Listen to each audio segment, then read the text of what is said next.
Hello, and thank you for joining us here on the Neutral Zone. I am Phil Milani, joined as always by my trusty sidekick, my partner in crime. Really, the best way to describe this person is my everything is at Eric Dalala. Phil, it's like Christmas morning here. It is. We had to get into the official Denver Broncos podcast studio in order to do this show. Who let you in? I know. We said, hey, it's a schedule release show, so we had to do it big. This is one of my favorite days of the entire year. I know. You love the schedule, I think, more than anybody I know. I do. It's fun. You get to figure out, the hard stretches of the season, maybe the time when you can stack up some wins. When are you going to figure out what this football team's all about? I mean, I love it. So the Broncos schedule is out. We're very excited about that. We're going to go game by game, I think, and talk a little bit about each matchup and just sort of some of the things that stand out to us about the schedule. I think most fans, when you get the schedule, you go down win, loss, win, loss, win, loss. At least that's what I do. And then I come up with a record. Yep. You have to. You kind of do that, right? Yeah, of course.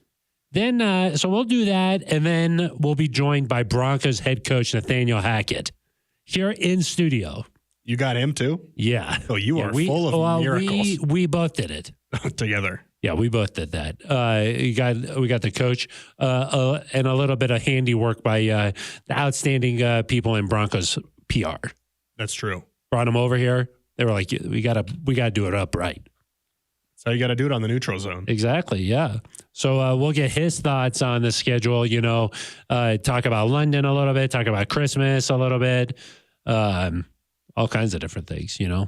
What about the Chiefs? I asked him about the Chiefs. Yeah, that's what we all want to know. To me, if you look at the schedule, it sort of is all about this division, if you ask me. If you can play well in this division, it's probably the best division in football.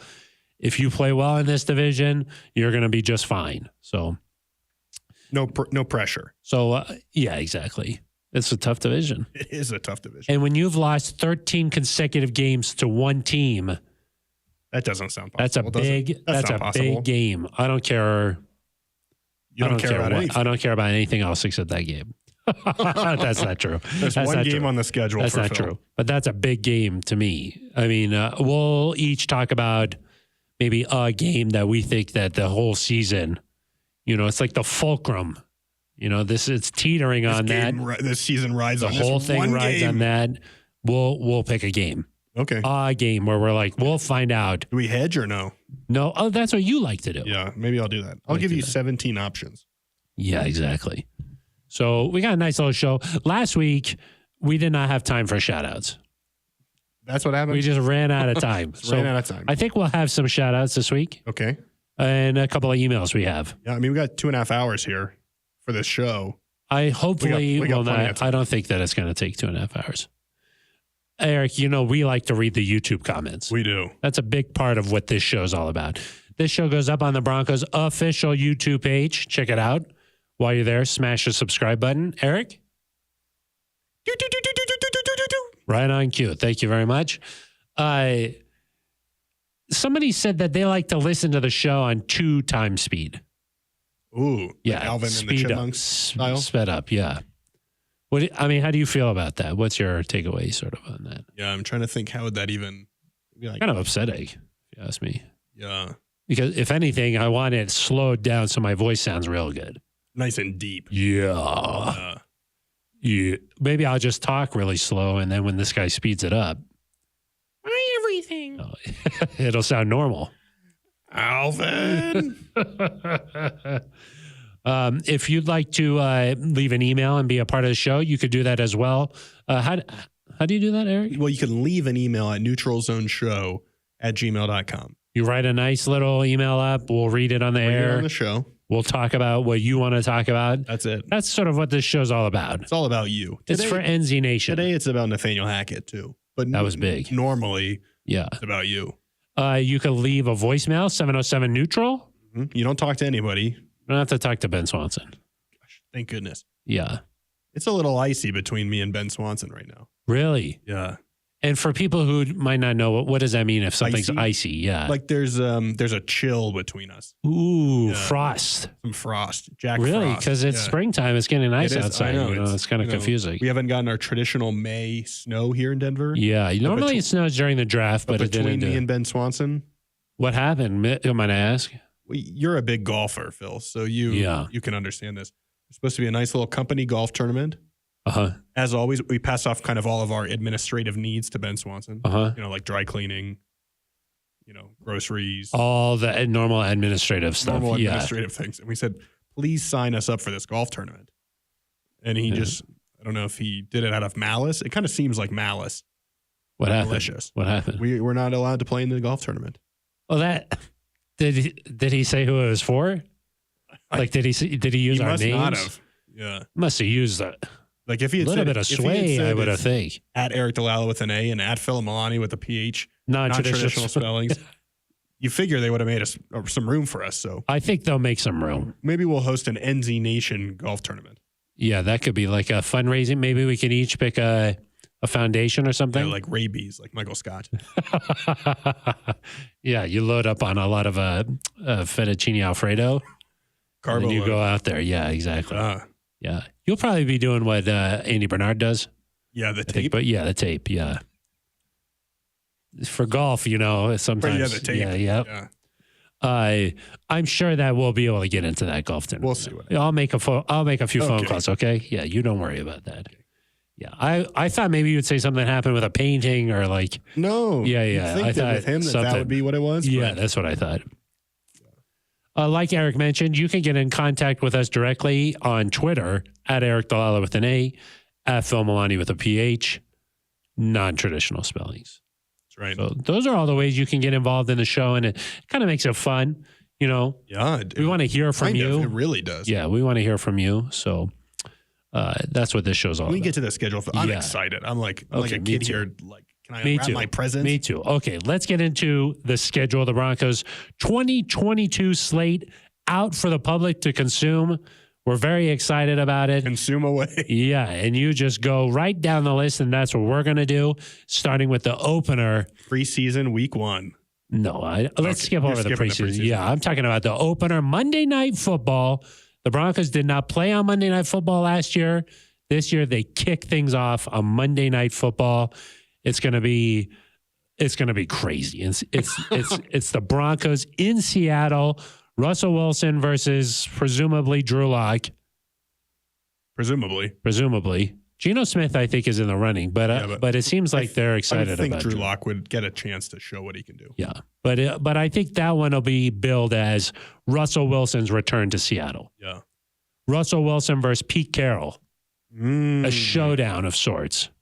I asked Pete Carroll about this game back at the NFL annual meetings. Yeah, you did. You cornered him. I said, what will this be like? And he just said, all he said was, should be a great game. Should be a nice little matchup, huh? Now that was First of all, short answer. Let's get one important thing right out of the way. Seattle at that time of year, it should be beautiful. It should be very nice. It should be lovely. I don't think we're going to have to worry about any kind of weather problems there. And it should be a really big game. It should be a big game. And I like it being week 1 because, one, it gives us something to talk about all offseason. Oh, yeah. It's not like, say we played the Raiders week 1. Like, you talk about that a little bit. You get excited going into the opener. But this has, like, wide-reaching appeal. Has some teeth. There's some, I would say some Seattle fans have some hurt feelings about this. There's some tweets about how Russ isn't even good anymore.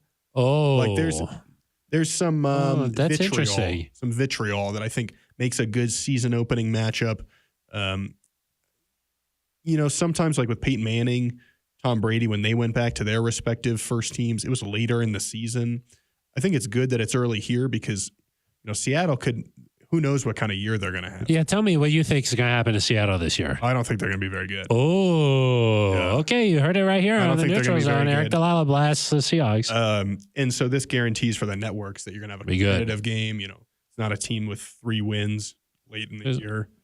I think there's going to be a lot of hype around this game. It's Joe Buck and Troy Aikman kicking off Monday Night Football, so that's going to be their big thing. There might be a Manning cast for this game. Peyton Manning. Yep. Wow. We had a chance to catch up with Peyton Manning a little bit last week. He said that he's in touch with Russ a lot. They talk about things all the time. Peyton talks with coach Nathaniel Hackett about all sorts of different things. So he's going to be on the Manning cast. There's going to be the Joe Buck, Troy Aikman unveiling, and then the game itself, I think, is going to be just really.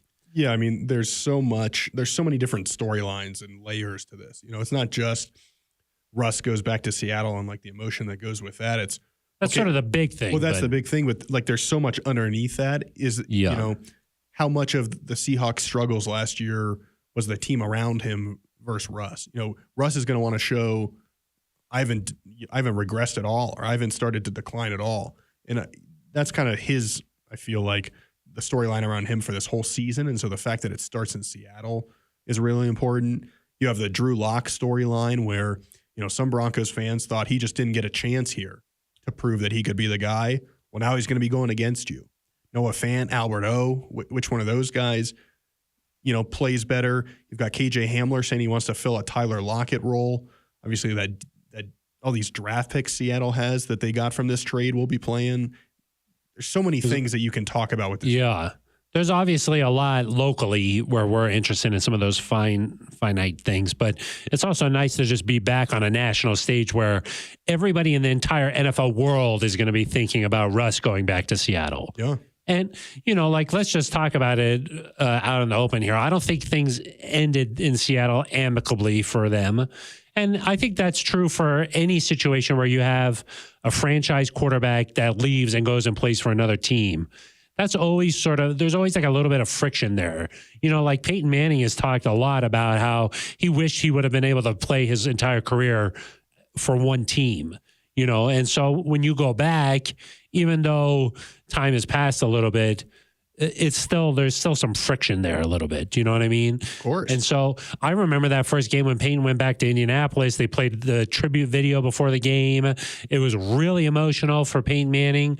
There was a lot of people who had split Manning jerseys. Like one side was Colts, one side was Broncos. Yep. The fan base there still really loved Peyton, and it was just sort of an emotional game. The Broncos were undefeated going into that game and lost. So that just tells you a little bit where this is not just another football game. They'll say that it is, but I don't think that it is. No. There's a little something extra. Even when Tom Brady went back to New England last year, I mean, there was something else going on there. Well, and I think that is closer to what this will feel like because, well, I guess it's a little different because Tom just won so much in New England that he's like beloved. Like there never were really down years in New England, but Russ and the Seahawks, it was kind of a joint decision that he was going to move on. Whereas like Peyton did not want to leave Indianapolis. Yeah. Peyton wanted to stay there. They cut him. This is a little bit different where like Tom Brady chose to leave New England.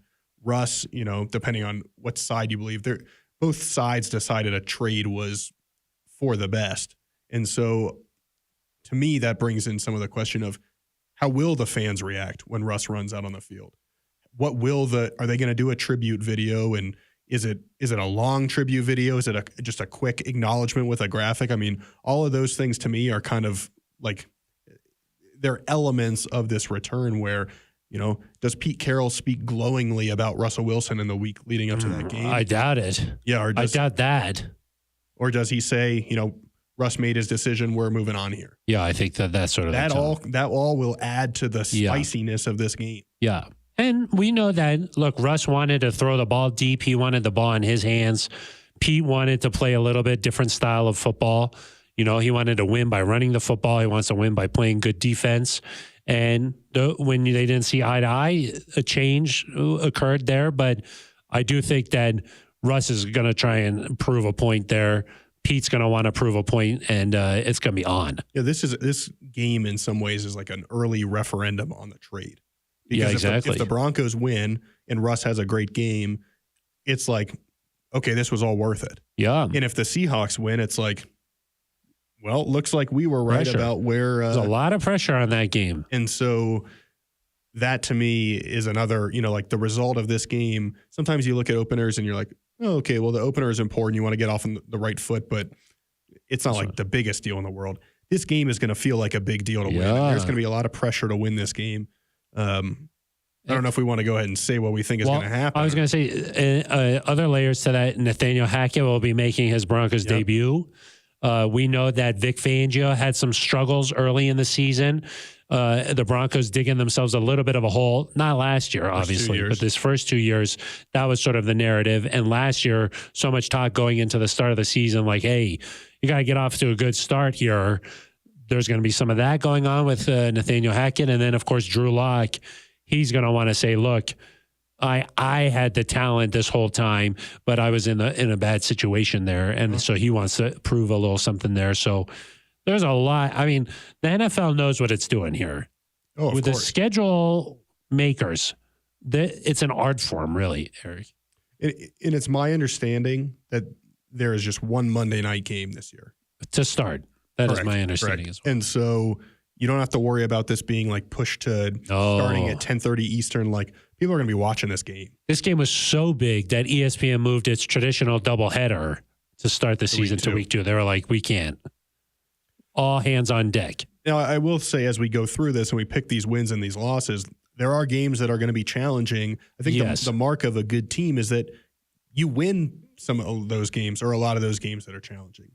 You know, like when Peyton was here, there were some games you looked at and you thought, okay, that might be a tough game, or like this is not an easy trip, and you just won. Yeah, you were able to find a way some to of those. Win. And I think that like this game at Seattle, it's not easy. It's going to be a lot of emotions, but it's a game that, you know, if you want to go 11-6 or you want to go 12-5 and contend for the division, these are the types of opponents. You know, with Drew Lock probably under quarterback, a younger team. You know, you're trying to figure out what is your identity now. These are the type of games you still should win. Like the Broncos, I would think the Broncos would be favored going into this game. Yeah, I think so too. Seattle is a very difficult place to play, though. And it'll be rocking. And it's going to be rocking. Lumen Field. Yeah, it's going to be rocking. So I think the Broncos win a close game. Okay. Because I do, you know, you've talked a lot because we for a while we thought this is a possibility. You know, yes, we have Seattle. talked about this. We know it'll be emotional. I do think the Broncos are a good enough team. Russ is going to want to win this more than anything, and I think the Broncos will get it done. Yeah, it's interesting because I like to refer back to when Peyton was here, and I know it's not the same situation, but just some of the similarities here. That 2012 team won its opener. They beat the Steelers. That was Peyton Manning's first game in Denver. That was at home, though. And then after that, they had some growing pains there. They had to work through some stuff. I think there might be some of that going on in this one. Just some, hey, we're trying to figure out all the operations. We're trying to get everything smoothed out here. I think that there's going to be like about 5 or 6 games this season that could go either way. Well, I guess let me say this right off the bat. I don't think there's any game the Broncos will go into this year and say they can't win that. Mm-hmm. They can win every single one of these games. So I guess it comes down to there's going to be like 7 games or so this year where you're like, I don't know about that one. This is one of those for me. And since you said win, I'll just play devil's advocate here and I'll say the Broncos don't end up winning this one. That is to say a loss. I'm going to say they don't end up winning this one. Okay, I'm telling Russ, first of all. That is, I just think there's a lot of emotion. I'm keeping track here, don't worry. Yeah. Oh, okay, you're doing it? Yeah. I don't trust you. You're like, oh, did I say they were going to go 9-8? Did I say that? I didn't mean to do that. I don't know what I said. Okay, we're moving on here. Okay. Home opener. Yeah. Sunday game, Houston Texans, 225 Mountain. That's a slam dunk. We should see a lot of Jim Nance this year, I think. Oh, you think that's going to be a Jim? I don't know if that one is, but I just mean in general. We should be seeing our friend. We should see Jim a lot. We should see our friend Kevin Harlan a lot. Yeah, those are our friends. Someone responded on Twitter. So I made a point the other day that, you know, the Christmas game doesn't count as a primetime game, so you could have maybe 6 games. You don't think that counts as a primetime? It does not, because the Broncos have 5 primetime games on this schedule. Yeah, and then the Christmas game, so it does not count. You can have 6 primetime games, I thought. No, 5. You can 5 and then flexed into 1. Got it. Good when you learn rules like in the middle of the podcast. Oh, I know the rules. But someone remarked, like, it's going to be nice to not have the worst broadcast crew every week. Oh, yeah. And the Broncos for a while now have not been on in a lot of markets. It's been like Denver and whatever other market they're playing. Yeah. And that's it. Should be a lot more out exposure. of town fans will be able to stay home and watch if you don't have. Brandon from Iowa probably gets a lot more Yeah. Broncos games this year. Yeah. Okay. But I expect a lot of Broncos fans, they probably have like their favorite watering hole. They just belly up and watch. They belly up. That's a nice term. I like that one. That yeah, too. I like that too. But I think that's a W. I'm going to go ahead and say that's a Houston slam dunk. Yeah. That's a W. Yep. Houston's going through some things. Yeah, and I presume Davis Mills is going to start at quarterback. I would assume so. They're still working. It's a through home some things. opener. The place is going to be rocking. They should win that game. Yeah. Following week, Ooh. Sunday Night Football. This is 2 primetime games in the first 3 weeks. Yeah. For the Broncos. A Sunday Night Football against the San Francisco 49ers. Yeah. Who, last possession, 1 possession game within going to a Super Bowl last year. Yes, they lost to the Rams, the eventual champs. So who knows if they're able to? And Jimmy G banged up in that one. Who knows? Yeah. They got a good squad. That to me is all about, is Trey Lance? Do they decide Trey Lance is our guy, which kind of seems like is what they're doing? If that's the case, good to catch him. I think early in the year. That's a good football team though, and Kyle Shanahan, another offensive genius. I think this falls into the category of those iffy games. Oh, of course. I say that falls into that category. But this is also a game that I think if you're going to be an elite team, you got to win some of these games. Yep. Do you think that the Broncos will be rocking and rolling by then? You think they'll have hit their stride just week 3 or? I think the Broncos lose this game. Oh, really? Yeah. Oh, I was going to say W. Okay. I was going to say W. Yeah, it's at home. I think the home thing is just that makes it a little different. I think this is one of those games where, like you said, they're still figuring some things out. And, you can't predict all wins. I'm going to predict a loss here. Russ, obviously very familiar with the 49ers. A lot of success against the 49ers. This is just, I truly have not gone through the schedule and done this yet, so I'm kind of doing this in real time with you. Yeah. Nice to not be prepared for the podcast. No, I don't want to pretend like I'm reasoning through this. Like, okay. Yeah, you're doing it. Yeah. You're real. And I think this is real. I think they're going to fall in that game. This is okay. I'm going to give them the W. Okay. I think this is going to be. So we both have 2-1 there. Yeah. Yeah. Okay. I got this is DJ Jones going against his old team. True. K1. They're going against their old team. Yeah. It's nice. It is good that it's a primetime game, I think, because I think if it were a day game, you could get caught maybe like, oh, we beat Seattle. We just played Houston. We got to go on the road next. That's in your mind. I'm saying they lost to Seattle. This is a big one. In my mind. Yeah. No, that's a scary place, by the way. They'll be ready for it, but I think San Francisco's. By the way, it's going to be that's a scary place. What is Las Vegas? Your mind. Oh yeah, yeah, and Las Vegas. Yeah. Okay, so we're both at 2-1 there. Yep. Then the Broncos go on the road at Las Vegas. Mm-hmm. What do you think about that? That's Josh McDaniels versus the Broncos. That's Devontae Adams versus Nathaniel Hackett. I don't know what to think about. It's the first division game. I know. Some people say those count twice. Some people 1.5. I've heard. Oh, you heard 1.5? Yeah, maybe 1 3/4. Maybe compromise. Kind of like the speed people listen to the show. Exactly. Yeah. That's what I heard too. You know what that's going to sound like sped up? Oh my! Terrible. Kind of funny to think about. I should just talk like that, just so that the person slows it down. Slows it down. Yeah. Yeah, that's a scary game to me. I agree. I don't like division road games. The Broncos have not beaten the Raiders on the road since 2015. Yeah. That's a long time. That is a long time. The Broncos haven't beaten. The Chargers are the only division team the Broncos have beaten on the road. Yeah. Since 2015. Yes. This is a tough game. They're loaded at pass rusher. They got Chandler Jones this offseason. They've got good weapons on offense. I'm going to say the Broncos fall in this one as well. Okay, yeah, so do I. Okay. Can I switch my Niners? No. Okay. This is raw. This is because I think that's a big game. And it's hard. And it's, I think that you're still figuring things out. Yeah, Early in the 2-2. season, I think 2-2 is not terrible considering the schedule, too. Those are some tough games. Then back home, Thursday night, a quick turnaround. Yeah. So now we've gotten 3 primetime games in the first 5 weeks. Yes. And the next one's a primetime game, too. So you're going to have 4 primetime games in the first 6 weeks. That is wild. The Broncos are just going to be on national TV every week. Yeah. Wait, say that again? Like when you include that Chargers game the next week, which we haven't gotten to yet. So you're jumping ahead. Yeah. 4 primetime games. Easy for listeners to follow along with 4 what you're primetime games. trying to I told you the head is a very scary place. Anyway, week 5, Indianapolis, Thursday night football. Thursday night football, back home. Yeah. The Broncos have not played a Thursday night home game in a long time. They played the They don't Chiefs play. on Thursday night in 2019, I think. And they got blasted. 2019. Yeah. 2 years.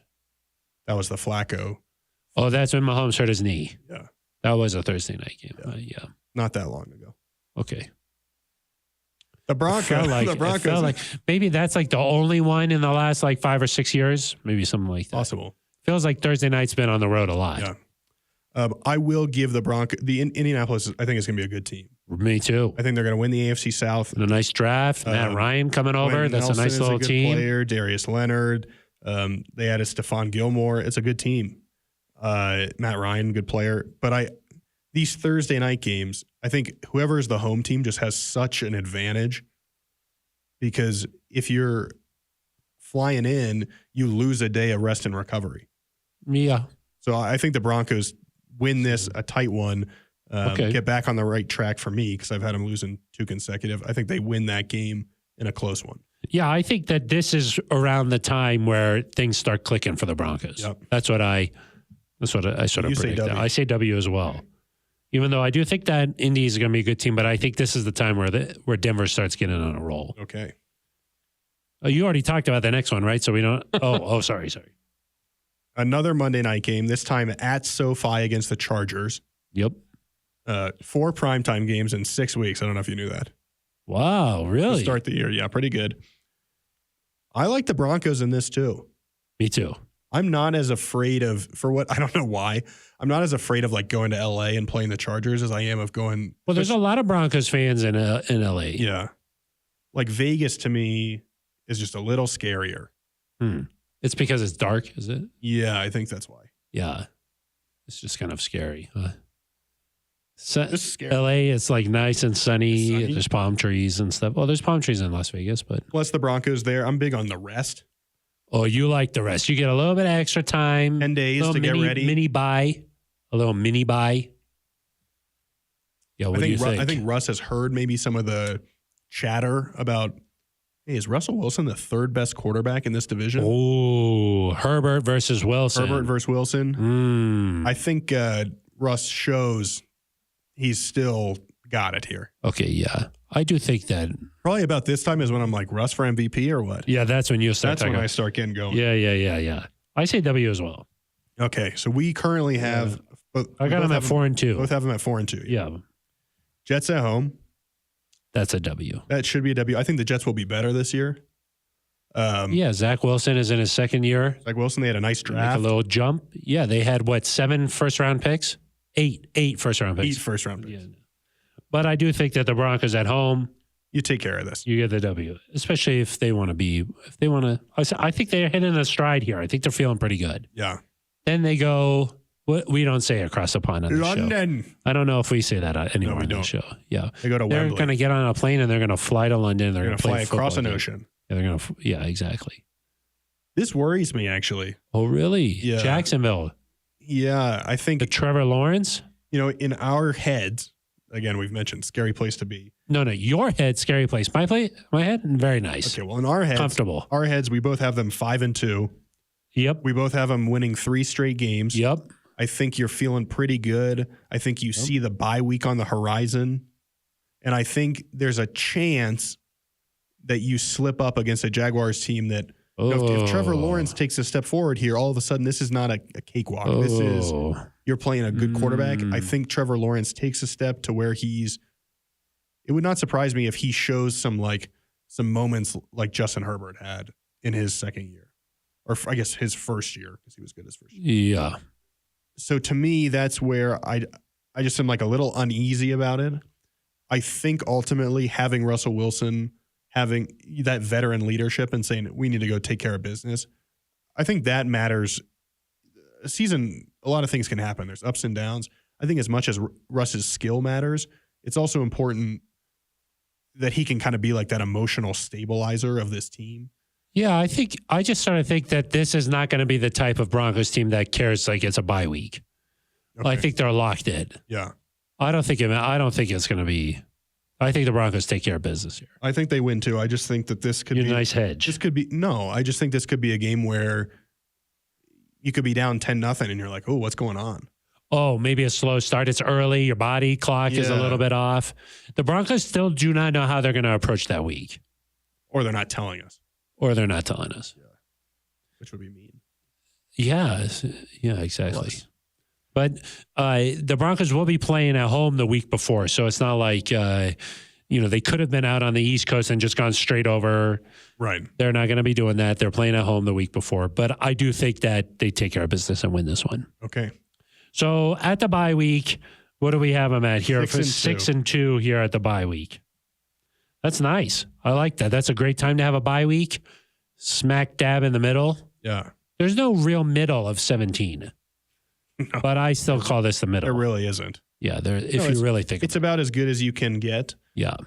Because you have the 3 preseason games before that, which, it's not the same workload during the game, but you've had training camp. Like, it's been a long time since you've had a break. And then, of course, you'll have the 3 postseason games. Yeah, of course. After the regular season, so it's important you get a little bit of time there. Yeah, that's nice. And they had the Thursday night on this side, so right. You get that out of the way. That's great. And you get a little rest there too, though. That's what I was saying. Oh yeah. So 6-2, I think you're feeling pretty good at this point. I think you'd take that, especially you play San Francisco, you play at Seattle, at Las Vegas, Indy, at LA. That's 1, 2, 3. I'd say 5 games there that are kind of like toss-ups. Oh, I was going to say the second half of the schedule is significantly more difficult. Well, but I was going to say the first half of the schedule with Seattle, San Francisco, Vegas, Indy, and the Chargers. That's 5 games that I think you could talk yourself into either one. Yeah, yeah. If you went 3-2 in those games, which is what we both have the Broncos doing, you'd feel good. Yeah. Get to then take care of business in the other ones. Get to the bye at 6-2. Roll on. Yeah. I think at this point you're feeling pretty good. You're like, oh, Russ is our quarterback. We're in an unfamiliar territory here at 6-2. I agree. Feels good. Then you go on the road after the bye at Tennessee. I'm not worried. Nissan Stadium. I'm not worried. You're not worried about it? That's a good team. That was the number 1 team in the American Football Conference last year. I think that there's something going on there. Oh, because of the A.J. Brown trade. The A.J. Brown trade. You draft Malik Willis, and now there's some tension there with Ryan Tannehill. Oh, he's not going to be mentoring. No Malik mentoring. Willis. No mentoring. He's kind of like you, and I'm kind of like Malik Willis. Where when I first got here, you're like, that's not my job. That's not my problem. That's not my job. I would never. That's what you did. I would never. Well, first of all, what's your take on that? What do you think? It's not his job. I don't mind at all. Yeah, but I don't think you say that to the media. I think the way he did it was a lot less abrasive than Flacco, I think. Oh, really? Yeah. I think that he should be secure enough in what it's not like Malik Willis is a first-round pick. It's not like a situation up in Green Bay. No, but you don't draft Malik Willis unless your goal is to have him play at some point, I think. Just because he was mentioned in that first group. Yeah. It's like when Drew Lock was drafted, he wasn't a first-round pick, but you knew Drew Lock was they intended for Drew Lock to be a starter. Yeah. To be fair, Drew said that Joe had been really nothing but great to him. So. And I suspect when push comes to shove here, the same thing is going to be true. That Malik is going to be like, oh, Ryan, I've learned a lot from Ryan. Ryan's been nothing but great. Yeah. But I don't mind. He was asked specifically, are you going to mentor him? Or do you view it as your role to mentor him? I think your job is to help this team win. You don't worry about you're there to win. Yeah. That's what I think the Broncos. But I think the Broncos win. I think the Broncos win that. I do think so, too. Up next, Sunday, I don't know why this game is on Fox, but the Broncos host the Raiders at Empower Field a Mile High. According to me, they lost earlier in the year.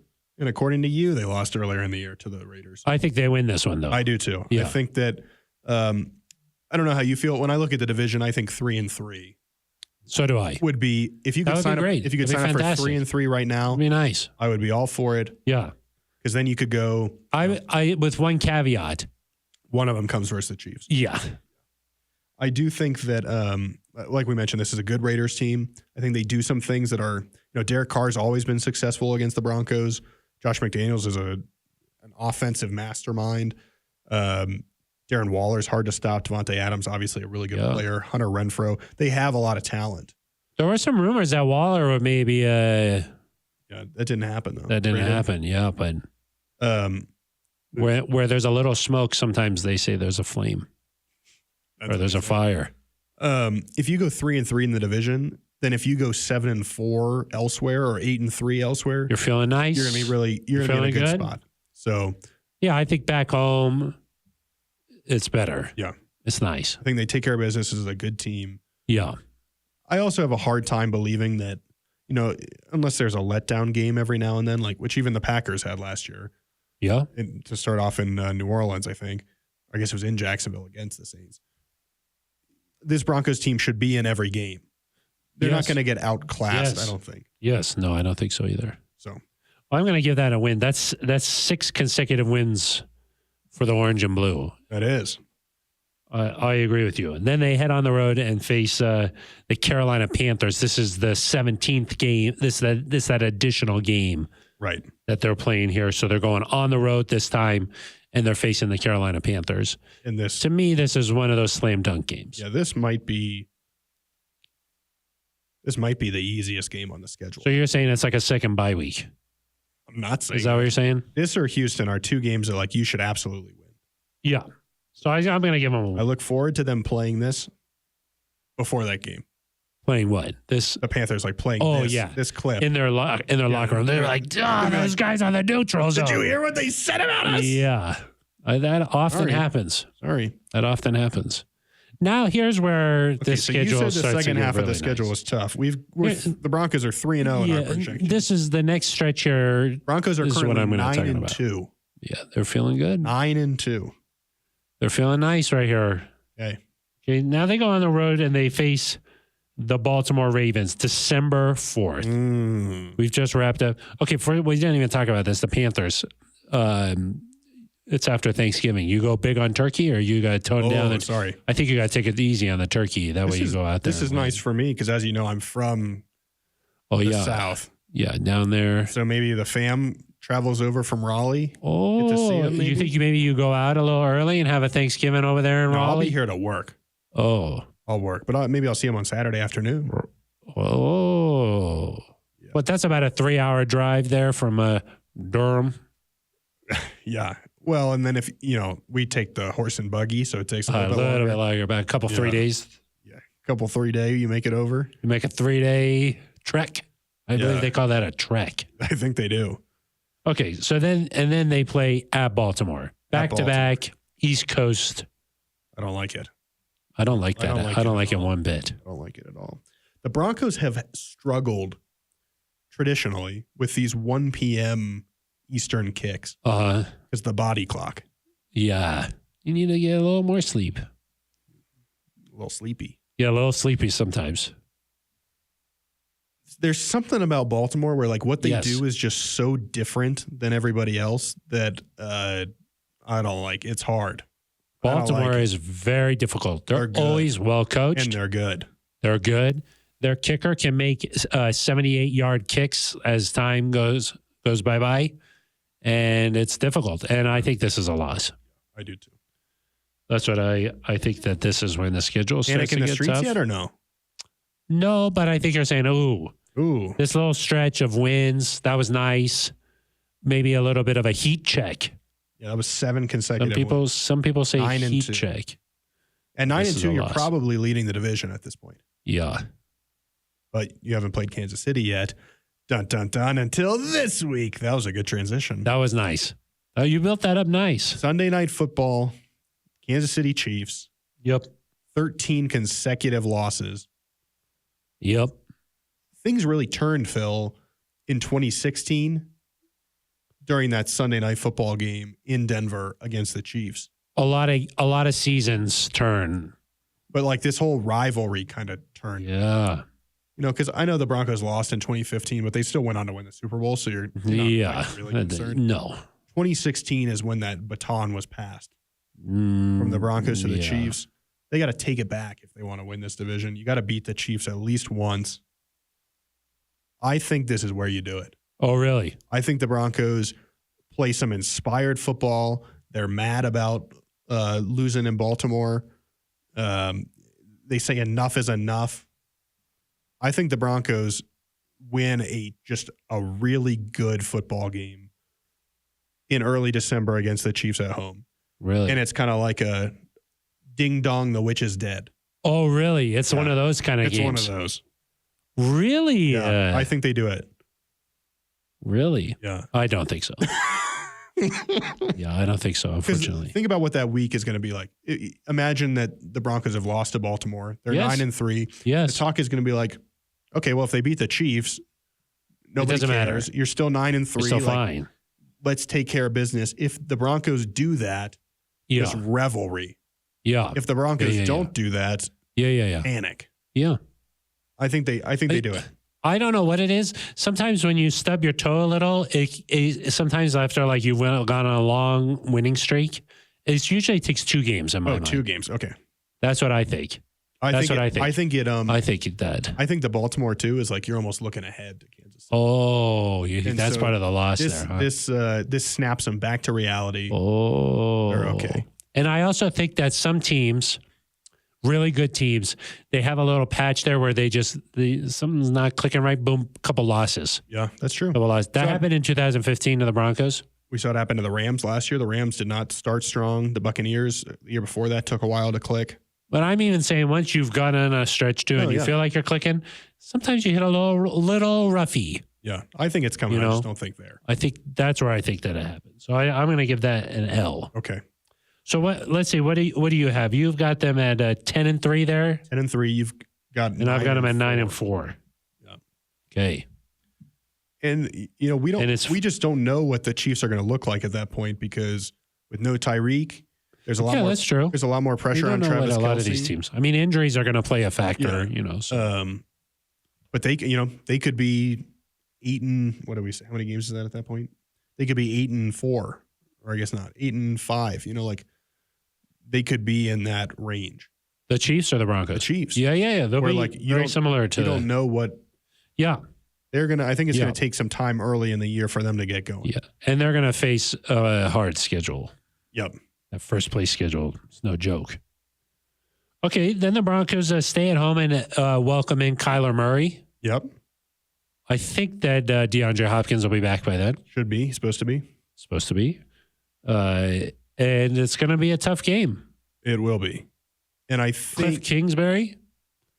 Yeah. Looks like Ryan Gosling, in my opinion. Ooh. Like a real legitimate doppelganger. He really does. Yeah. But I think that's a win for the Broncos. Despite their big trade, they're loaded at wide receiver now. I think that they're a really good team on the defensive side of the ball, but I don't think they'll be quite as good as they were last year. No, and this is hard for me because I could foresee just like a giant meltdown happening there. For the Broncos? No, for the Cardinals. Oh, this season, yeah. Like, there's always that team that was like really good, then they fall off. There's some internal fighting, maybe. Yeah, there's some weird stuff going on there too. Yeah. Talk about Tennessee, Arizona. Yeah, the Kyler contract, the DeAndre Hopkins, social media, the Cliff. Yeah, the Cliff. Yeah, I'm going to say the Broncos lose that game. Oh. Because I think they're really smart to like build your argument and then just go do 180. No, I think that the Broncos a bit of a letdown game after that Chiefs game. Oh, like we've once again, the brain is a very scary place. No, I think you come back to the facility Monday. You're pumping. There's a parade outside, puffing out your chest. You're like, we finally did it. I think you start slow in Arizona and you do, or against Arizona. Overconfident. And you can't come back and you lose. Oh, see, and I'm thinking the opposite. I think after a rough patch, they're like, time to get back. Now, again, I'm not confident about that's a game that I just don't know about because I think Arizona. I just think there's a chance they could be absolutely terrible. Yeah. Like things could just go really badly. This is why you listen to the Neutral Zone. You don't know. We don't know. Nobody knows. Perfect. Okay, so we've both got them at. I believe that I've got them at 10-4. Okay, we both have them at 10-4. That's what I believe they are. Then it's Christmas time. It is the hardest stretch of the season to finish the year. It's Christmas time, It Eric. is. There's joy. Joy. Revelry. There's Yuletide. Yeah, there's a lot of Yuletide. The shops, they're full. There's toys and there's kids running around and everybody's happy. People are having a nice beer at Breckenridge Brewery's farmhouse in Littleton. Yeah. People have been asking, are we going back to Breckenridge? TBD. We're working through that. TBD. There people are talking to our people. We're working through it. Look, last year went pretty well there. We're going to need a lot more money. Exactly.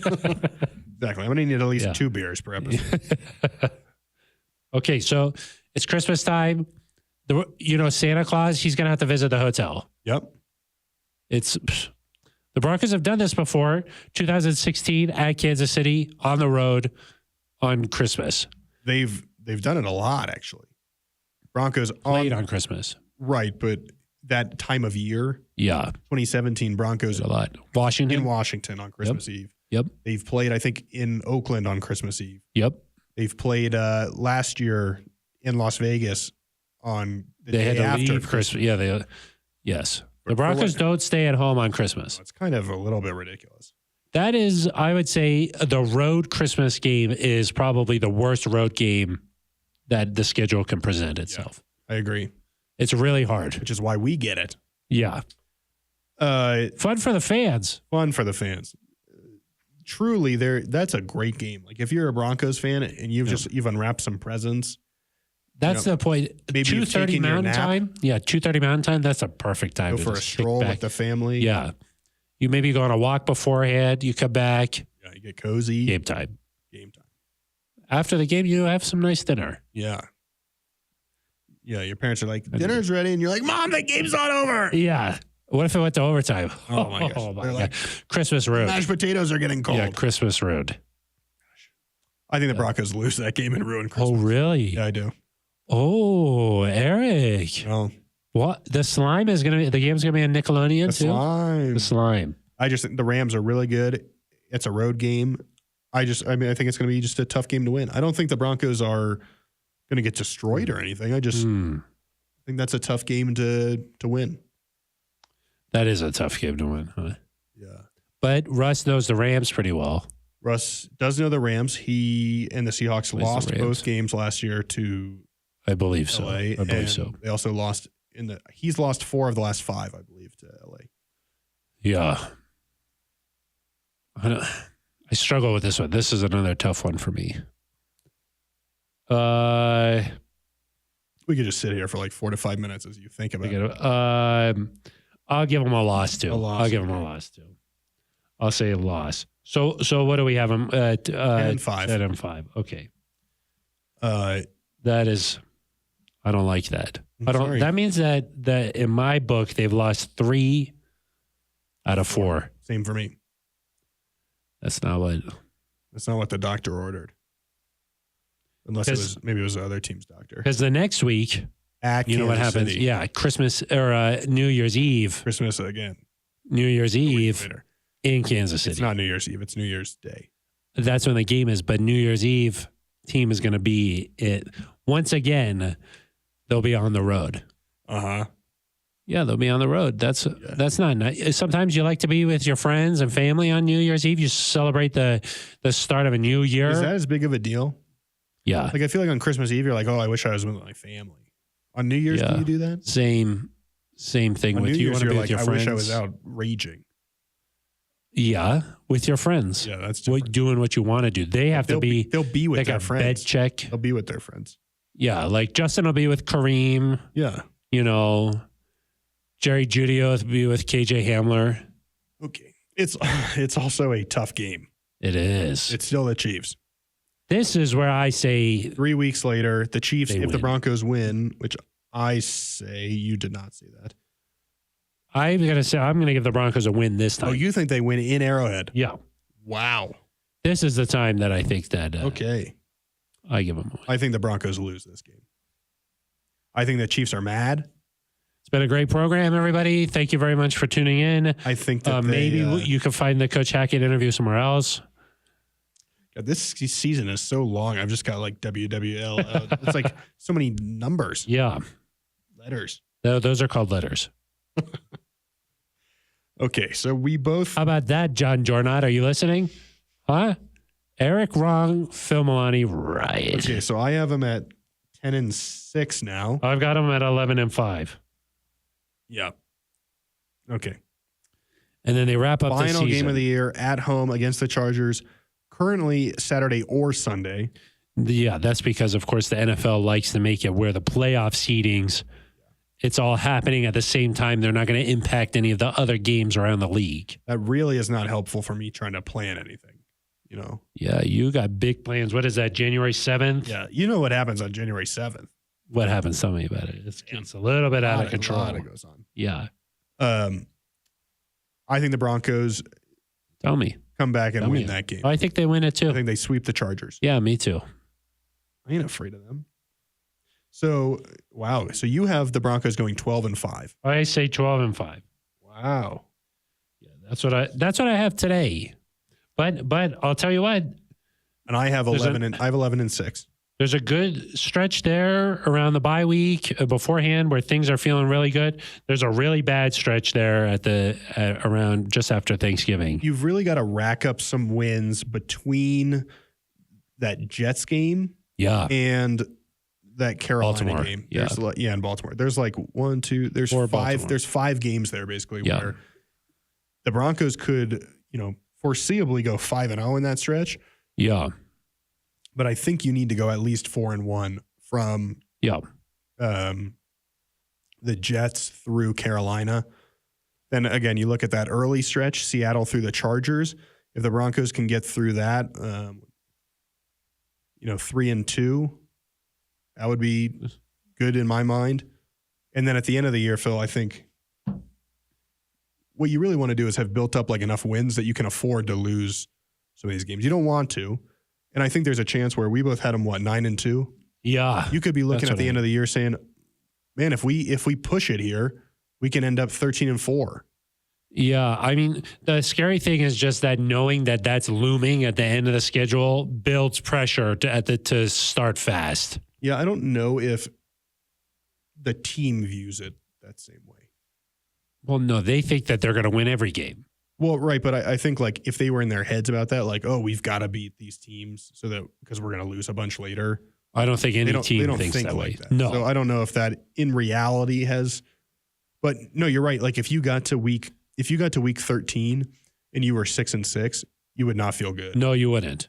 You'd be feeling a little nervous at that point. I guess you couldn't be 6-6 because of the bye, but 6-5, you would not feel great because you've got a lot of hard games left. Yeah. But if you come out of that Baltimore through LA stretch to end the season there, those 6 games, if you even went 3-3 or 2-4, I think that would be enough. Yeah. I've got them going 2-4 in that stretch. Yeah. It's a tough stretch. 2-4. You've got them going 3-3. Yeah. I would sign up for 3. I would sign up for 3-3 in that final 6 games right now. Yeah. Okay, so 11-6 for me. That's not going to be good enough to win the division. I don't think 11-6 will win this division. Do you think 12-5? I think 12-5, you'll be in the mix. Okay, well, I want an answer. You said you went through and you said 12-5. So I have them beating the Chargers twice, splitting with the Raiders and the Chiefs. So you've got I got them 4-2 in the division. And the Chiefs can't be any better than 5-1 if you. Yes. Presumably, or if you beat them once. Presumably, the Chargers are not great if you. I think the Broncos win this division At 12-5. Yeah, I do. I do think so. I think they're going to finish second at 11-6. Yeah, I might be a little bit optimistic. I'll just say 12-5 sounds like a really good season. Yeah, it does. And so I don't want to hedge because I do think after going through the schedule, that's what I have them at. But that does sound. I'll even admit it sounds a little exceedingly optimistic. But yeah, but I mean, there's no reason on paper that they shouldn't be around there.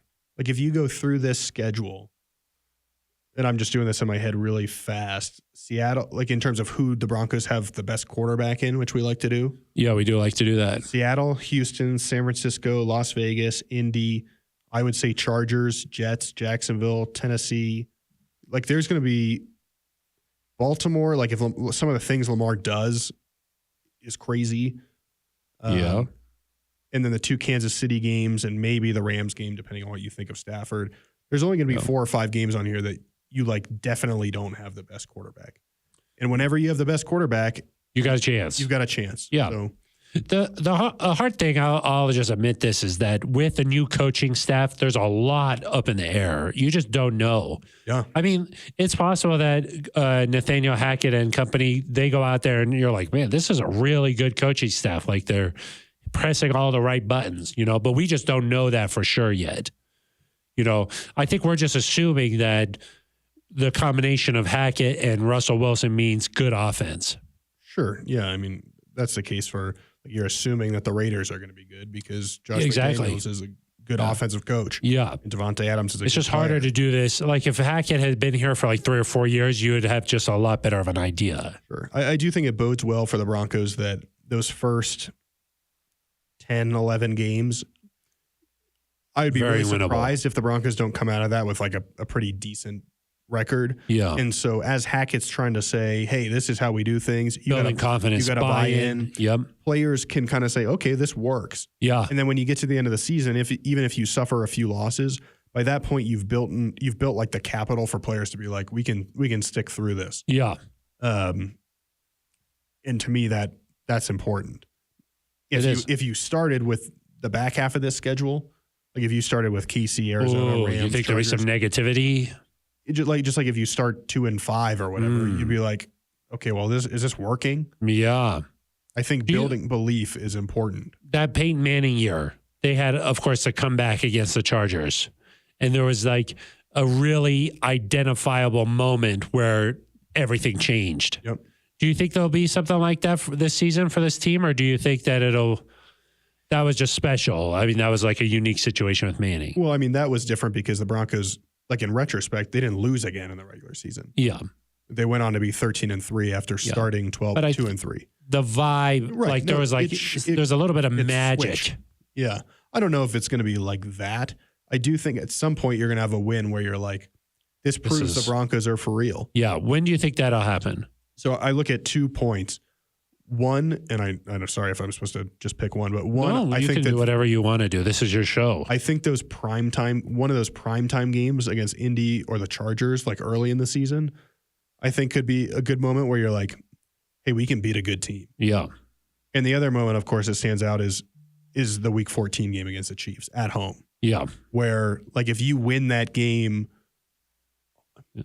no matter what you do this year, like, I know it's about more than one game, but like they've got to beat the Chiefs once. I really don't care. Part of this is like you've got to prove that you're back in this and that you can win the division. You're not afraid of the Chiefs. Beat these people. Because like there's a good chance that if you go on the road in the playoffs, you might have to go to Kansas City. Yeah. And if you're 0-2 against them, there's not going to be a lot of belief that you can go do that. And so, but that's just so late in the season that we're going to know a lot about them. So I would say that Indy game or the Chargers game, like they're in week 5 or week 6, where you're in prime time, you put on a show.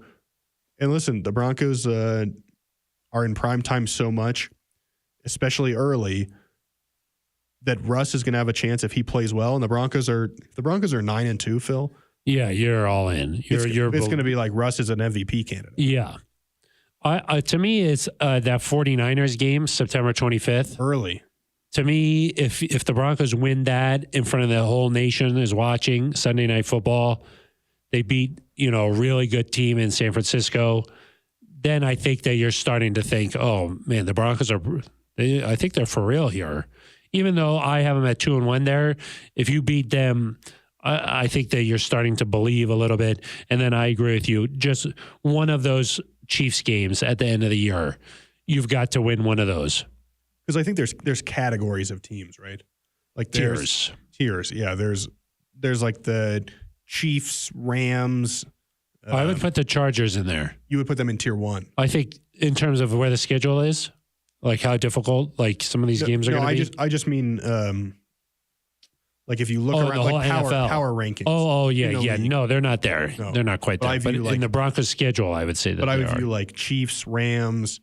The Packers are probably up there. Like that. Bucks, maybe. I don't know. That type of team. And then the second tier is like a Chargers, maybe a San Francisco. Broncos, maybe. Broncos. Maybe the Bengals are back in there. Bills are. The Bills are in tier 1. Yeah, that's true. But so I think there's going to be times this season where whether it's against San Francisco or it's against Kansas City, you're going to prove, are you one of those tier 2 teams? Yeah. Or you're like really good. You're going to make the playoffs. You are a good, solid football team. Or are you one of these teams that can beat a tier 1 team? Like if you go on the road on Christmas Day and you beat the Rams, people are going to be like, this team can win the Super Bowl. Yeah. And so those games to me, and there's not really one of those early in the year. Like that doesn't start until Kansas City, Rams. So Baltimore. The Rams, but if you were to like string together, like if you beat Vegas on the road, Indy at home, and Chargers on the road or something, or 2 of those 3, you'd start thinking about this team as, man, they're a contender. Versus if you go 1-2 there, 0-3, you're gonna be like, this team is not ready for that. Yeah. The Rams will be interesting to watch because like there was all this talk about maybe some of these guys retiring. Yeah. That was interesting to me. Like Matthew Stafford had so much to prove last year. Like, does he come back with that same chip on his shoulder? It's interesting. When you've got the target on your back as the defending Super Bowl champs, your season is really interesting to watch. And then some guys, you win it and then you're hungry for more. You're like, you had a taste. Now you want to come back for the whole meal. You know what I mean? Of course. But then sometimes these teams, they're like, well, we just did it. We're kind of tired. I don't know. You know, and every week teams are hyped up to play the Super Bowl champs. Odell Beckham Jr. is injured. Von Miller has departed. You know, like just. Yeah, Odell's a free agent. Well, he is a free agent. Yeah. See, I learned that on the show. I think that there's something to be said that the Broncos could be in a similar spot. Like the Broncos have been talked about all offseason as like the Rams of last year? Yeah, they're like the Bucks of 2020. They're like the Rams of last year. Okay. They had a nice roster. They brought in an elite quarterback, and all of a sudden, boom, they're going to be the team. Yeah. I think a lot of these teams are going to play the Broncos and be like surprised. No, I think they're going to like give their best effort and be like, we want to show these guys that they're not all that. Oh, got it. Like last year when the Broncos beat the Cowboys essentially admitted afterwards, we were not worried about the Denver Broncos. Yeah. That's not going to happen this year. No. Everyone's going to be like, they have Russell Wilson. I want to beat Russell Wilson. And so I think the Broncos have to be ready for like some of these guys that have been around, a Justin Simmons, a Cortland Sutton, Bradley Chubb. You're about to play in the intensity of these games is going to be different than it's been. Yeah. Especially that final stretch. Like those are going to feel like playoff games every week. Yeah. And like, let's just face it, last year there were times where opposing offenses were like, we don't really need to score 35 points here. We can just play a little more ball possession. We don't have to go insane here. Now teams are going to feel like they're always having to push it. Well, and there's just going to be games where, you feel like you're going to have to score on every possession. Yeah. Or there's no taking a play off, or there's no like feeling like a certain lead is safe. Yeah. It's exciting. I do look at this though. I think my overarching thoughts are that it shapes up well for the Broncos. Those tough games come at the end of the year. There's nothing crazy on there. There's not like 3 road games in a row. No. There's nothing like that like stood out to me where I'm like, how in the heck are they going to get through? That's not fair. Yeah. Nothing happened like that. They benefit a couple times. I think you get the Chargers on long rest. You get the Colts on Thursday Night Football at home. Like those are benefits. Yeah. Obviously you pay for that a little bit with like Christmas on the road, but I was going to say that is hard to me. Christmas on the road, New Year's on the road. Those 2 things are hard. Obviously they're traveling a lot of miles. Thanksgiving on the road. They're traveling a lot of miles, back-to-back weeks on the East Coast, plus the London. They're going to be traveling quite a bit. I think second most in the NFL. Yeah. Though I would be interested. I saw that, and I just wonder what it normally is. Because, like, Denver is not near anything. That's right. It's usually pretty high. Like teams in the Midwest, Right. it's very easy. Like Their road Pittsburgh, trip, you're the Detroit Lions, they don't even, you can't even get like a little bit of shut eye on their get on a flights. bus. You know, you get up in the air and then they're like, okay, we're landing. And you're like, what? So, okay. So I say 12-5. You got them at 11-6. I admit I'm a little bit optimistic. There's no reason not to be. I think there's stretches here where we were a little bit generous, especially early in the season. Yeah. And then I think, to be honest, I think we were a little bit negative toward the end of the year of saying they're going to lose to Arizona, LA, and Kansas City and have a 3-game losing streak. Like, that's a little negative. Yeah. But I think, I have them losing to the Seahawks. Over the course of the year, I think these things balance out. And if you were to go 11-6 or 12-5 in year one with a new coaching staff, a new quarterback, I think you'd be pretty pleased. And injuries could play a huge factor, but we can't predict that now. All we're doing is saying on paper, these two teams are playing. What do you think? Right. And as the Broncos roster stacks up, they should be at least in this ballpark. Definitely. So anything under 10-7 is where, to me, anything worse than that is not a successful season. No, I agree. Anything less than 10-7, you're talking about not making the playoffs potentially. That would be bad. That would be bad. This team should make the playoffs. And I'm not really worried about that. Well, I mean, like you always worry about what could happen, but Russ has made the playoffs 9 of the last 10 years. He's been a Pro Bowler. He wins games. He's a winner. I think he's won 10 games 8 times in his career. Eric, I don't know if you know this, but winners win. Winners win. Players play. Coaches coach. Losers lose. Shooters shoot. Shooters shoot. R's are. Yeah. That's what we do. So. Yeah. All right. Well, I'm sure that a lot of people have fast forwarded right to this moment. Of course. But let's go ahead and get to our conversation with Broncos head coach Nathaniel Hackett, who was nice enough to join us here in studio. The schedule just came out. When you get that bad boy in your hands, what's the first thing you look for? I mean, I think you're always kind of want to see who your first opponent's going to be. I think that's always important. Just kind of get your mind right on who you're going to have to prepare for. But then, I mean, primetime games. I mean, that's what you're always excited about as a coach is when you're going to be on prime time and those short weeks, when that Thursday game is, when the Monday night games are, just because that's kind of the most gymnastics we have to make through the schedule for us throughout the week. But definitely the first one, and then when we're going to be on national television. So that first one, week 1, Monday Night Football in Seattle, Russ goes back there. How do you work with him to try to manage the emotions there? Because we've seen for guys, Peyton going back to Indy, Tom going back to New England, that can be a tricky spot. Yeah, I mean, the great thing is Russell, he's very mentally strong. I mean, I think that he knew that this was going to happen at some point. It's almost like it's good that it's happening early.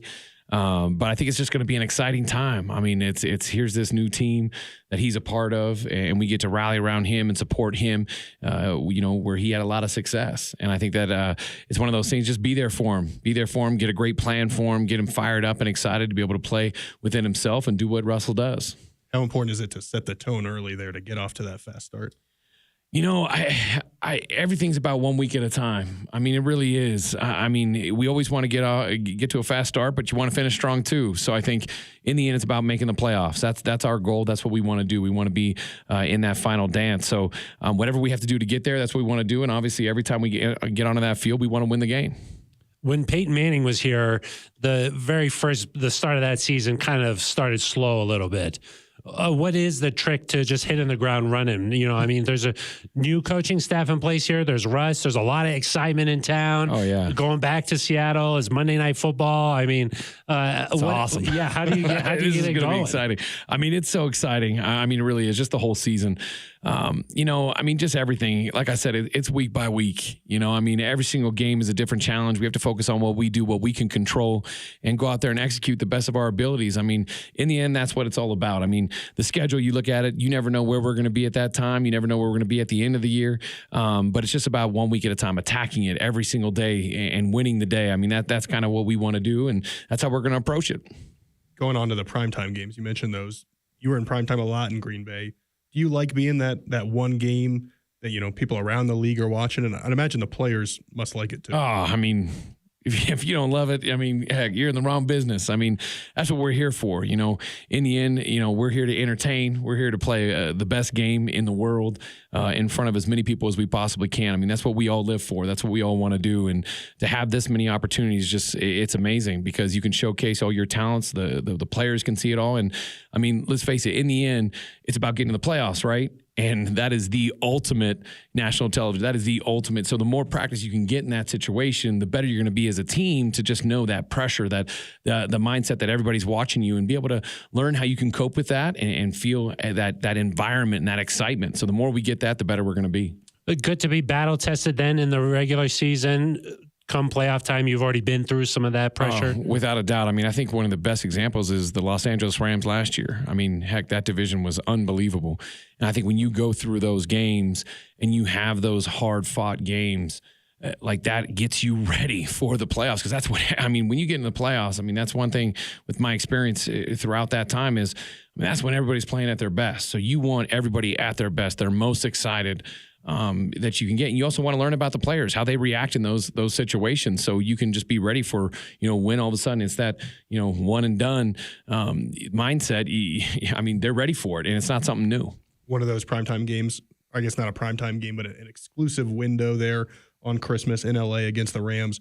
Going to be a battle. You have a favorite Christmas movie, Christmas Carol? And does he have to go out to L.A. with the kids? Yeah. I mean, a good thing about Santa is he can travel anywhere. He could show up a little early. He could show up a little later. He knows, he sees everything. But, you know, from a movie standpoint, I would say, gosh, my kids watch Home Alone a whole bunch. I mean, Home Alone's big. I mean, you got Christmas Vacation, which is a family favorite. Elf. I mean, who doesn't love Will Ferrell? I mean, I'm a big movie guy. So during Christmas, we have a rule in our staff room. The TV has to be on classic movies all the time. So that Christmas time is always the best because you get all those great Jingle All the Way, all those good ones. But yeah, no, it's going to be fun to be out there. I mean, the Rams are the defending champions, and to be able to play them on Christmas Day, it's an honor. It's exciting. But, you know, the guys are going to have to step up to a big challenge, and it's going to be fun. Die Hard. That's not a Christmas movie. Yeah, I go back and forth on that one. The kids haven't watched that one yet, so but no, Die Hard is amazing. Yippee-ki-yay. Oh, no, I don't want to say nothing. You got a favorite Christmas gift from being a kid growing up? Oh, gosh. I mean, it was funny. My life was based on if you were making the playoffs, we had a better Christmas. If you weren't making the playoffs, bonus, right? it was a little bit different. So, you know, I just love being with my family. I mean, that was always cool. You know, a lot of the coaches have always made it so that, you know, you can be home with your family or have some time with your family and, you know, to be able to play on that day and have everybody you know in the world, you know, be able to watch it is so great. We had that game last year when we played Cleveland with Green Bay, and it was a really cool experience. And now being able to do it in LA is going to be awesome. Now, when the schedule was 16 games, some coaches like to break it up into quarters. You know, you say, okay, we went 4-0 in this quarter, this quarter. Is that something you like to do where you break it up into sections like that? You know, I don't. I mean, again, it's every week. You know, the season is so fluid. You know, so many things change. There's so many adjustments. There's ups and downs and ebbs and flows. And, you know, you just got to go week by week. And I think that for the guys, I mean, it's not, you know, okay, because you have won 3 games, you can lose that 4th one now. So I think we just want to go in the mindset that we want to win every single game and give our best. And that's what we're going to do. Talking about winning every single game, this team the last few years has struggled at home. How critical is it to kind of regain that home field advantage? And maybe how do you go about doing that? Winning. I mean, showing a great product out on the field, showing cohesiveness, showing the guys celebrating together. I mean, showing the guys playing for each other. I mean, those are the things that you have to do. That's what brings teams together to be able to get through those hard times because, you know, you look just even at a game and, you know, you might not do great in the first quarter. The idea is do great in the 4th quarter, you know, whatever you have to do to win the game. And at home, I mean, it's such a great advantage. This stadium, these fans, I mean, it's unbelievable. I mean, I remember playing here, you know, in, I believe it was 14. And I mean, the place was shaking. And we have to take advantage of that because, I mean, when you have a crowd that's rolling with you, you get those smart crowds that know when to be quiet, when to be extra loud. I mean, it's difficult, I mean, for the opponent. And I think that this is something so we can utilize that and we just got to win. I mean, that's in the end, this game's about winning and that's what we got to do. Peyton, he's educated the fans. They know when to be quiet. They know how it works. Yeah. The preseason slate came out too. In the past, the Broncos have done joint practices last year, spent some time up in Minnesota. Is that something you like to do? Is that you're hoping to get another team I love it. I absolutely love it. We're going to do our best to try to get that done. If it works out, we're excited about it. If not, we totally understand. But I've loved it always personally for me because, you go every day. I mean, even now you go the off season going against, our defense, and our defense is very unique. There's certain things that you can do versus that defense. So anytime you can go against a different team that has a different front structure, different coverages that they play, it allows you to prepare for things that you might see during the season. So strategically, it's unbelievable. And then at the same time, being able to go against somebody else that's not your team is always good. It just kind of breaks up the monotony of the camp. And so I've always really loved those things. It allows you to get real good work and protect the players too. So I think that anytime you can do that, we would always love to, and we'll see if it works out this year. Team's going to be at home before going over to London. Have you thought more about how are we going to handle that week in terms of, do we go early? Do we go a little bit later in the week? And I guess generally then, what's your philosophy with road trips? Do you like to go out on a Friday? Do you like to go out on Saturday? I'm a Saturday guy. I mean, for me, it's about family. And, coaches, we work real, real hard. And so, that Friday evening is so critical for everybody on the team, coaches, players, to be able to get some time to spend with, their loved ones. And I think that's something that means a lot to me. I've been taking my wife out on a date every Friday for our entire marriage and while we've been in the NFL, I would say. I just think that's important. So you try to get out there on Saturday. The London trip, we're still talking about that. We want to do what's best for the team, get them acclimated there. I've been lucky enough to go there 4 times.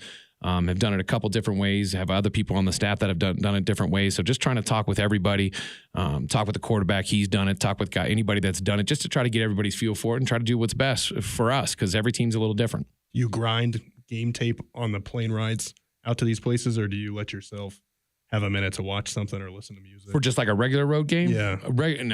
Usually the hay's in the barn. I'm one of those guys that I like to get stuff done real early. So I think that usually Thursday I feel pretty good about where everything's at. And now it's just kind of getting ready for it and just breathing a little bit and get your mind right, because now, you get to watch those players go out and execute. And that's what's so exciting. Now, when fans get the schedule, they circle a couple games on here, okay? Now, I think that one of the games that a lot of people are going to have circled, that first Chiefs game in December, the Broncos have lost. It's December 11th, Coach. The Broncos have lost 13 consecutive games to the Broncos, obviously, or to the Chiefs. I mean, you've not been a part of that, but, the fan base has, the organization has, some of the players have been through that. I mean, how do you handle a rivalry like that? That's 13 is a lot of games. Hey, embrace it. I mean, it's a new everything here right now. And so it's a fresh start for everybody. And for us, I mean, it's a primetime game. I mean, that's going to be unbelievably exciting. See Patrick Mahomes, Russell Wilson, 2 great defenses, 2 great offenses. And it's about going out there and executing. And then we'll have the fans behind us, because it's going to be a home game, which makes it even more exciting, because I know those night games can get a little wild. And that's what we need. We need everybody. I mean, it's not just us. It's the whole crew. It's the fans. It's everybody in the building. And we just got to be on the same page. And like I said, 1 week at a time. And that week we'll see what our matchups are and be sure to get after them. There's been a lot of talk about this division. I mean, the Raiders are loaded. The Chargers are loaded up here. Now that you've been in town for a while now, you know more about these rivalries with the Broncos? I do. I mean, growing up in this division, when my dad was at the Kansas City Chiefs, I mean, this division was unbelievable. And, I just think to be able to be part of it is so exciting for me. And I don't want it any other way. I mean, to be able to go against the best teams in the NFL is what you're looking for. Like we said earlier, it's about being battle tested, being able to find out where you are, what you need to do, how you need to improve every single time. Because, in the end, it's how you play December football. I mean, you got to be ready for December football, and, starting with the Chiefs, really Baltimore, but then all those games in December into January now with this 17th game. But I mean, I think that's how you got to be peaking at that right time. Everybody wants to start fast. Everybody wants it to be great in the beginning. But I mean, we all got to understand it's about how you finish. I mean, that's in the end, that's what it is. That's how you challenge the guys, because it's about playoffs. It's about how you enter there, how you're feeling in there, and how you keep rolling. You talked about that final stretch there. Man, there's some games there at the end of the year when you look at that, do you get excited just as somebody who loves football, who loves these competitions, and say, man, we're going to have a real chance to prove ourselves there at the end of the year? Yeah, it's funny because I think from a coaching standpoint, so many things can happen from week 1 all the way to week 18. We used to laugh, certain things happen early in the season. Everybody forgets about them after, a couple months go by, depending on what you're doing at that time. So really, you can't look too far ahead, as much as you want to. You can't. You just got to attack each week for its own and not try to overanalyze it too much. I know everybody loves to look into it a whole bunch, but you don't know where those teams are going to be. We don't know where we're going to be. It's about just being able to adjust and be able to get out there and win. We'll overanalyze for you.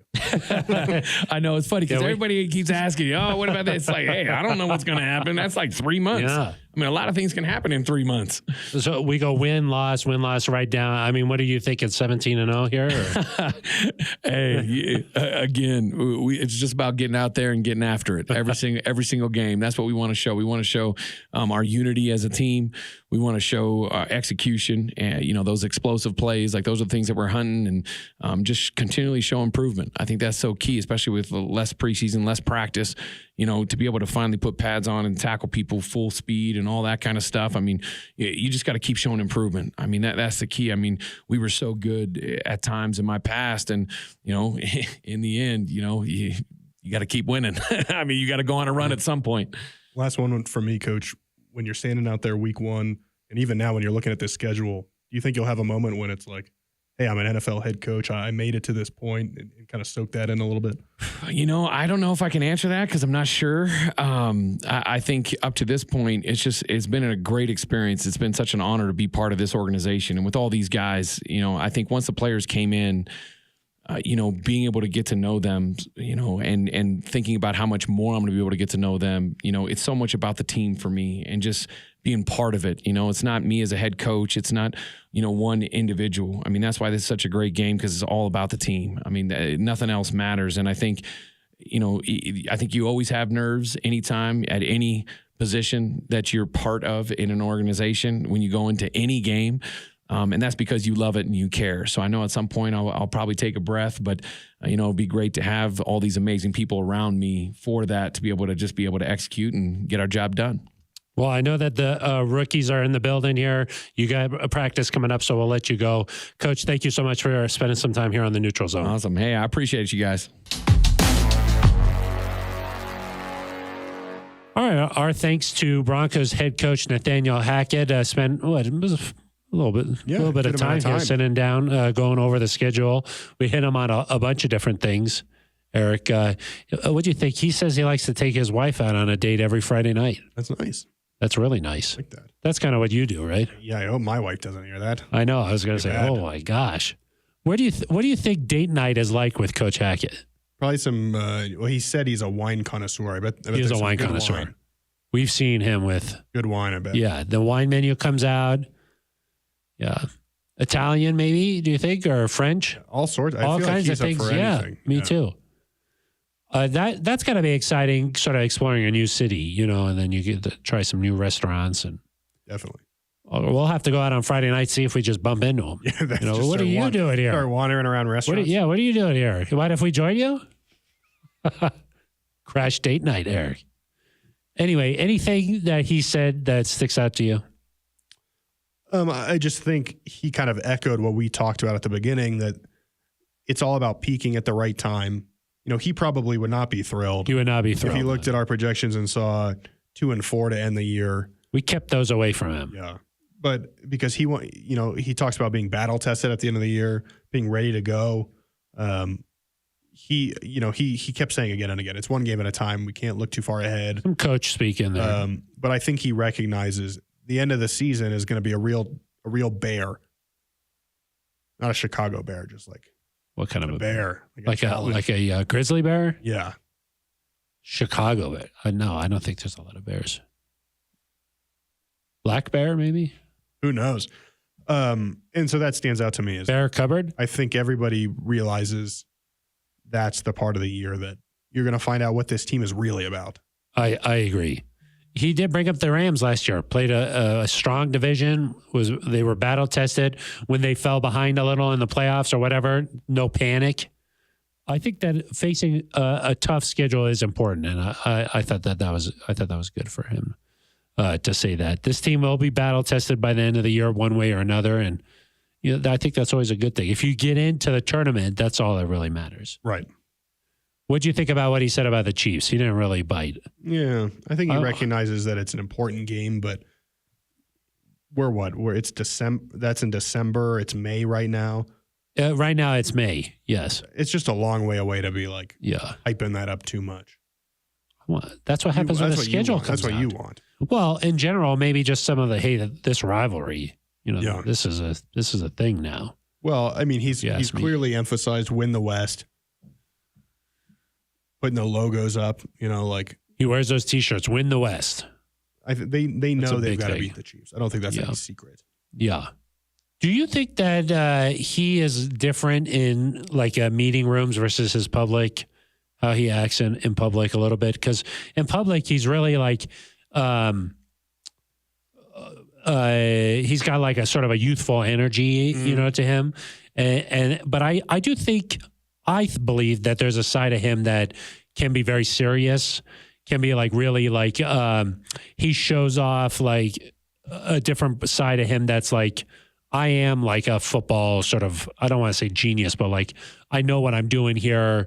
I'm very calculated in things. I do think there's a side of him that's like that. Yeah, I mean, I think you see it in a few ways. One, the people he's hired. He has hired a football strategist. He's hired an instructional designer. He's doing things differently than some people are. Yeah. And so I think that speaks to the intelligence. I think when you hear him mic'd up on a football field and you hear him talk about football, we've had the chance, Phil, off camera to just chat with him about football. Yeah. You can just tell how bright he is. Yeah. Because I would say if you just watch his press conferences or you hear him in some of these interviews, you're like, wow, this guy's got a lot of energy. I like him, But a football coach to me has to have that other side of him that's sort of a disciplinarian a little bit. You have to be sort of that manager. You have to also you have to have sort of a mastermind kind of chess player type of personality too. And I definitely think he has that. He just doesn't show it often. Yeah, I mean, it's definitely there. I think from talking with George Payton and hearing about why he was hired, it's clear that his knowledge of the game is really extensive. I agree. To me, that's a concern. Yeah, no, I know. I'm just saying, just every time that we've talked to him on air, he's just a lot of energy and really excited. And, he says excitement a lot. But I do think there's a side of him that's very serious, and he's sort of got this side of him that's hey, I'm a football junkie. I grew up in football. I know everything about football. That's just interesting. You got to sort of balance a little bit of that. Right. Before we get to emails here, you got a favorite road trip just before we get to that? Ooh, on this schedule? Yeah. No. I'm just talking in general. Yes, on this schedule. I really like Seattle. I do Seattle's nice. You go down there to Pike Place, toss some salmon around. I went up there to one of the neighborhoods that was a little bit further north. It's Queen Anne, I think. Queen Anne, that's a nice neighborhood there. Yeah, beautiful. I like that kind of. You still feel that you're in a city, but it's a little bit. I think that's a type of a house too. Some architecture right there. Queen Anne house. Yeah. Queen Victoria, I think. No, I think you can have a Queen Anne house. Yeah, I think so. Yeah, I just think that's a nice spot to kind of walk around. You feel like you're in the city, but it's nice. Yeah, that's a nice road trip. London, what about Nashville? London, of course, is great. Yeah, London, of course. Oh, yeah, I forgot about Nashville. That's you get some hot chicken. It's a fun one. I have not been to Nissan Stadium before. Okay. I have 4 stadiums left on my list. Okay. Nissan is among them, and so is Bank of America. Oh, yeah, I've not been to Bank of America. Crossing 2 off the list. All I'll have left after that is Mercedes-Benz in Atlanta. Me too. That's the one. And Ford Field. Oh, yeah. Ford Field is a nice one. Never been there. Yeah, good atmosphere there. Now, of course, I keep building these stadiums. It's hard to keep up. I think once I get to the 32, it's if you just keep building them, that's not my fault. No. If you've attended a professional football game in that city, maybe you can just sort of. Buffalo's fun too, man. Buffalo, Buffalo. Get some wings, go up to Niagara. Should be nice that time of year. I did like, let me say this. I did like that he said that he's a Saturday trip guy. Yeah. Because I am a firm believer that the Friday road trip too much free time on the road. Too much free time. I agree. Too much free time. I agree. Got to worry about that if you go out early for London. That is true. That is an element that you have to be prepared for. Okay, Eric, should we get to some emails here? Let's do Just it. some emails and then some, I think we'll make time for shout-outs this week. This How week, about that? okay. Yeah. This one is from Jared Fogel. Okay. Okay. Dear Phil and his everything Eric. Spelled Phil with an F. That's interesting. That's the traditional way to spell. Yeah, exactly. Longtime listener here from Wyoming. I love your work, so thank you for all that you do. George Payton mentioned after the draft that he expected us to have way more than 5 picks next year. Do you think we'll use our capital to move back and have a bunch of 5th, 6th, 7th rounders, or are there some players on the chopping block to be traded for picks? What do you think? He says, who are those players? Let me give you a list. Ooh. I think it'll be a combination. I think you will probably see the Broncos trade down. I'm not sure if they're going to trade down with those thirds. You know, they have 2 thirds next year. I could really see them taking those thirds and moving up into the second to get a guy if he's there. I think you could see some trades. I'm not sure how much capital they're going to get you, but you look at like the Broncos offensive line, for example. The interior there, they've got a lot of good players. They're certainly not going to all be able to see the field. I mean, there's like 6 guys there fighting for a couple of spots. So I think maybe at the end of the preseason, you know, maybe you get into training camp and you see what other teams need. Maybe that's a position group. I'm not going to give names, but like a position group where you could see somebody get dealt for like a day 3 pick or something like that. And then let's remember last year after the waiver wire or just before cutdowns, George dealt, I'm blanking on Trinity Benson. I was going to say Khalif Raymond. Trinity Benson to the Lions for a 5th round pick. Yeah. He acquired Jonas Griffith for a 7th round pick. At the trade deadline, he got, I think, a 6th round pick for Kerry Vincent Jr. Like he just last year, there were 3 Little trades moves, at least. yeah. Kenny Young, Vaughn, like there were a bunch of moves where he either acquired capital or acquired players. I don't think you're going to see them at like the trade deadline trade a big name player because this team is going to be in contention. So I think it's more going to be like, are there some back of the roster guys that aren't going to make this team that you can pick up a day 3 pick and kind of use that? Yeah, I would say in season they're going to be buyers. Yeah. But maybe you could just look at some position groups where there's a lot of talent and just say, we've got too much talent here. You know, maybe we're going to have to move one of these guys, pick up another pick. But I don't think there's any way they can get from 5 to like, say, 10. No, I think so. They're not going to be able to do that. If you can get to like 7, I think 7 would be amazing. Like maybe you can take your one of those thirds and like a 5th or something and move up a little bit and then trade back with the other third. That's just the reality of this trade for us is you're going to have to just bite the bullet a little. Yeah, you got to pay somewhere. So, and I would say, Eric, if this team is really good, I don't think that like 7th rounders aren't going to be doing much for you. Right. So like I wouldn't trade back too much or something, you know, like you just need better players too. So no, the key will be to hit kind of in this like 4th to 6th round range where you can find contributors on like low contracts because if you do re-sign Russ, if you do have to do deals with other guys like Bradley Chubb, cap gets tight here. So yes, it'll be interesting to watch. Cap guru Rich Hurtado, shout out. Yep. He's going to have to work some magic. Do your magic, He Rich. does magic. Okay, and then the last one, this one's from Paul Martin. He goes on a lot here, so I'm just going to paraphrase, but he thinks that the Broncos might need some middle linebacker help, and he says that he likes this guy, Joe Schobert. He said he's still on the market. This guy. He likes this guy named Joe Schobert. You don't know Joe Schobert? Eric, I read the email. He goes on like a long bio here. You know, he's got the green dot helmet. You know, he's played a lot of different defenses: Cleveland, Jacksonville, Pittsburgh. He says his name's Paul Martin from Waukesha. We were just up in Wisconsin. Waukesha. I thought maybe it was Waukesha. I think it's Waukesha. And then he also includes a link and it says "Best of 2021 Joe Schobert." I will admit, I thought maybe that was a phishing scam, so I didn't want to click on that. Our IT department. Yeah, shout out to Russ Trainer. He's trained me well. Yep. That's why Nick they call him Burris. trainer. Yeah, these guys, Gil Bencomo, Mike Corey, I've been trained up. Okay. You know what to do. I know what to do. But he does like Joe Schobert. Do you think the Broncos could still be looking out there in the market at middle linebacker? Yeah, I think inside linebacker you need to potentially add. I don't think it's going to happen in the immediate future. I think you're going to see what happens with, some of these undrafted free agents. Have some rookie tryout players maybe. And then after that, you kind of just monitor, I think, and say who hits the waiver wire after training camp. How do we look in the preseason, especially with our depth?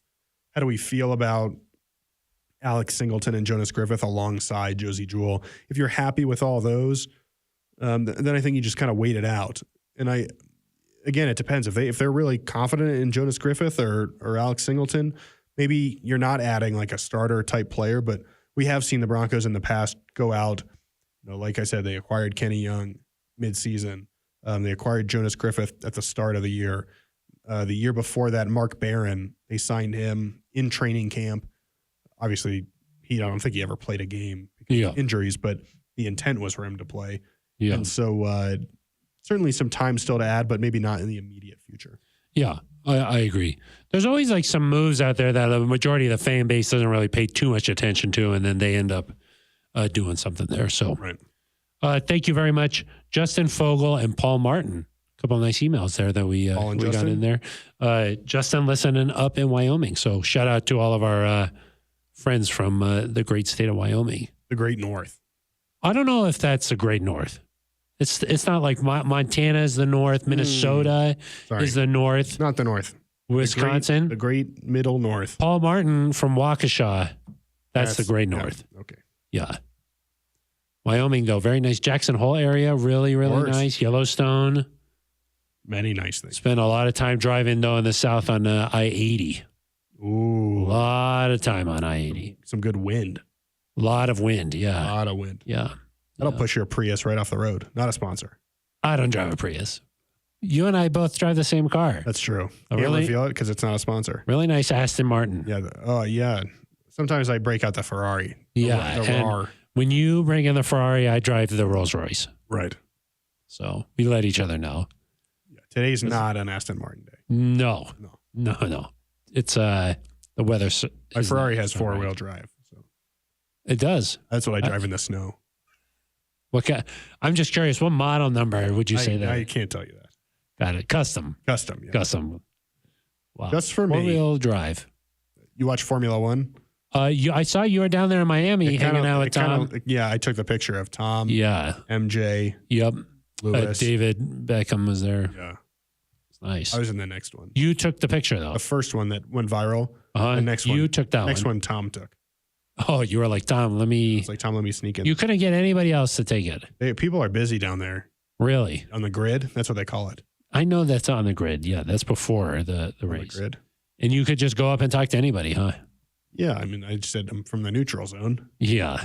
They invited you down there, though. What more do you want? Who invited you?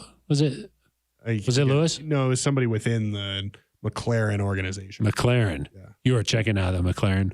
That's the team. I know, yeah. One of the teams. Checking out. Wow. That's nice. Yeah. And I was just at home, of course. Yeah. Well, you were going to go to the Derby, but. Yeah. Things got complicated. Yeah. Any shout outs here? We got a little bit of time for a nice little shout out. Oh, good. Yeah. Shout out to our dear friend, Liz Geralds. Yes. She's going to be saying some nuptials this weekend. Yeah. She's going to be saying, nice nuptials. I do. Yes. To marriage. Yes. For the very first time. I don't think you say I do to marriage. You say I do to your partner. Right. Like, do you? Yeah. Do you take this person? Some people say I do. Oh, really? No, I'm like, that's not. But you're doing it now. Yeah. Yeah. It's not later. Right. It's now. Yeah. Right. Yeah. I'll do that later. That's true. At some point, I'll do it. Yeah. It's kind of like your chores. You're like, I will. You mowing the lawn. I will get to it. Yeah. Exactly. That's what. Yeah, that's what happens. Like, I'm doing my hair right now. I'll do it later. I need an hour. Right. Yeah. It doesn't just happen. No. You know what I I mean, mean? that it's just a beaut. Okay. I thank you for bringing that up because Nathaniel Hackett, the last time I talked to him was up in our TV studio. We have more than one. Yeah. And he did comment. He said he said he liked my hair. He recognizes greatness. It's not quite Dulcich hair. No, it's not. Nobody's really. No, with a stash. I'm looking forward to seeing that this weekend. That hair. I missed him going around the building the other day. The rookie mini camp. When he comes in and I see that hair, I'm going to do a whole entire video just on that. Perfect. I will. I'll just say, can we just take a break? We'll go down into the locker room. Yeah, you show me how you do this thing. Yeah, that'd be a good video. That would be really good. How long do you think it takes? He must blow dry, right? Yes. You think he gets perms or no? No, that thing's natural. Okay. Yeah, that happens.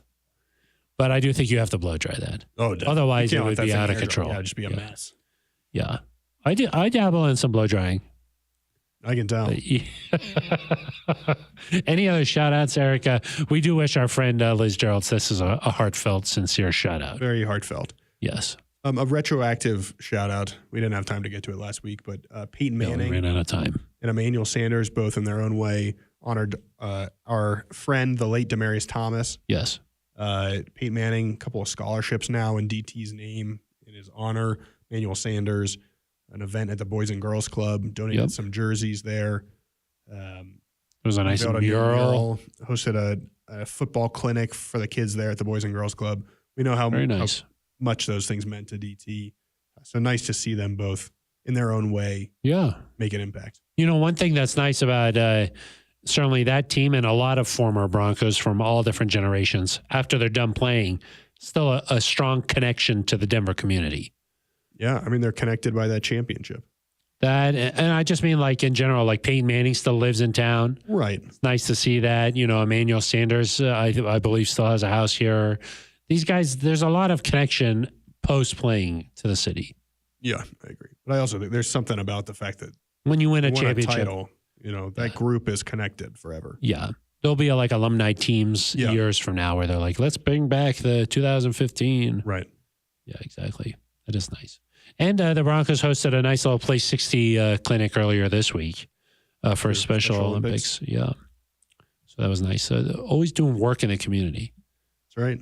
Imagine getting married at the end of the week, but before that, You're little Play 60. That's right. Hopefully Liz is listening to this right now, getting her hair and makeup done. Yeah. Before the wedding. Already. Of course. A lot of people listening to some pump-up music. I'm sure Liz will be listening to the Neutral Zone.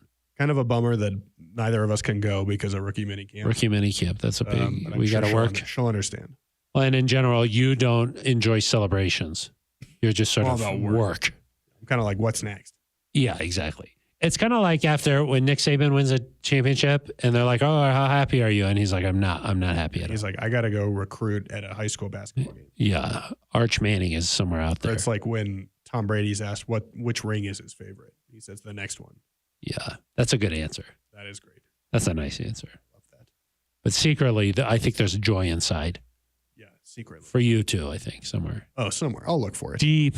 Yeah. Deep. All right. That means that it's time to wrap up the show. Our thanks to Broncos head coach Nathaniel Hackett for stopping by. Always a pleasure to get to break down the schedule a little bit more in depth.